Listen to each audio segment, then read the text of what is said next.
حضرت عبداللہ بن عباس رضی اللہ تعالی عنہ کہتے ہیں کہ میں نے نبی کریم صلی اللہ علیہ وسلم کو یہ فرماتے ہوئے سنا ہے کہ ایک دن موسیٰ علیہ السلام بنی اسرائیل کی ایک جماعت میں بیٹھے ہوئے تھے کہ اتنے میں ایک شخص آیا اور اس نے آپ سے پوچھا، کیا آپ جانتے ہیں کہ دنیا میں کوئی آپ سے بھی بڑھ کر عالم موجود ہے؟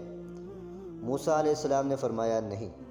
اس پر اللہ تعالیٰ نے موسیٰ علیہ السلام کے پاس وحی بھیجی کہ ہاں، ہمارا بندہ خضر ہے جس کا علم تم سے زیادہ ہے۔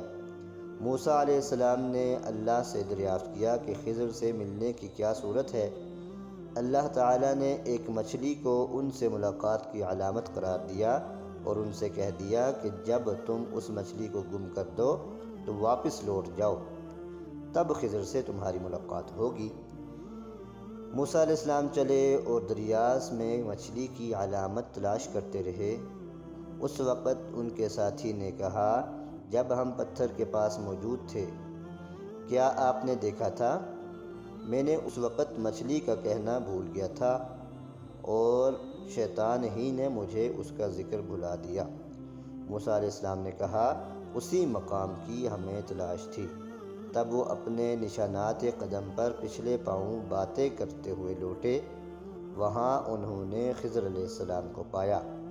پھر ان کا وہی قصہ ہے جو اللہ نے اپنی کتاب قرآن کریم میں بیان کیا۔